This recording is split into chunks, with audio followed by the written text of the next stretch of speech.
लाल पीली हरी नीली, बच्चों के चेहरे पर मुस्कान लाने वाली पतंग ले लो। बस 2-2 रुपए में अपने बच्चों को खुश कर दो भाई। पतंग ले लो, पतंग। थुंग थुंग अपनी बीवी और बेटे को साथ लेकर रोज सुबह अपनी ठेला गाड़ी धकेलते हुए गांव-गांव घूमता और उस पर रंग बिरंगी पतंगे बेचता। और शाम ढलते जब वह सब थके हारे टूटे शरीर के साथ घर लौटते तो उसकी पत्नी निराश होकर बोलती, दिन भर इस आग जैसी धूप में जलकर भी बस इतने से पैसे, ऐसे कैसे चलेगी हमारी जिंदगी।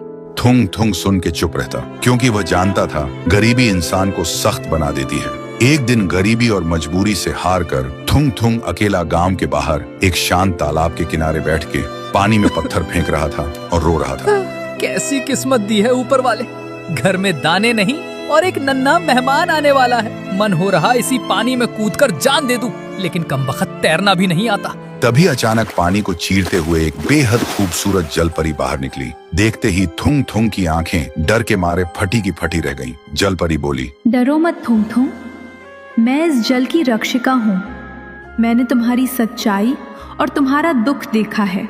बोलते ही जलपरी ने अपने जादू से एक बांसुरी प्रकट की और थुंग थुंग को देते हुए बोली, ये लो, ये बांसुरी सच्चे मन से बजाओगे तो धन मिलेगा, पर याद रखना लालच किया तो वो धुन अंधेरे में बदल जाएगी। इतना कहकर जलपरी पानी के नीचे चली गई।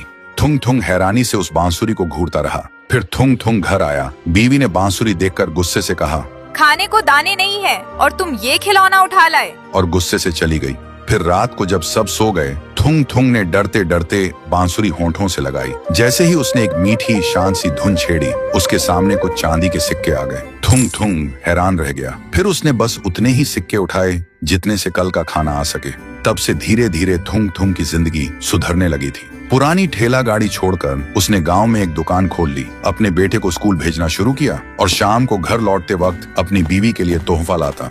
और अब वह बांसुरी तभी बजाता जब दुकान बिल्कुल न चलती। लेकिन जब थुंग थुंग की जिंदगी अचानक सुधरने की बात गांव के मुखिया को पता चली तो वह जलन के मारे आग का गोला हो गया। फिर एक रात वह चुपके से थुंग थुंग के घर आया और खिड़की से झांकने लगा। उस दिन थुंग थुंग की दुकान नहीं चली थी, इसलिए जैसे ही उसने जरूरत के लिए बांसुरी बजाई, मुखिया ने वह जादू देख लिया। देखते ही मुखिया की आंखों में लालच चमक उठा। उसने मन ही मन सोचा, बेवकूफ, जादुई बांसुरी से सिर्फ चंद सिक्के, मैं होता तो सोने की बारिश कराता। उसी रात जब थुंग थुंग गहरी नींद में सो गया, मुखिया वह बांसुरी चुपके से चुरा कर ले गया। फिर अपने घर आकर उसने बांसुरी होंठों से लगाई और लालच में जोर जोर से बेसुरा बजाने लगा। तभी अचानक आसमान से भयंकर तरीके से उसके ऊपर सोने की बारिश होने लगी और देखते ही देखते मुखिया सोने के नीचे दब गया और उस सोने के साथ साथ जमीन के अंदर धंस गया।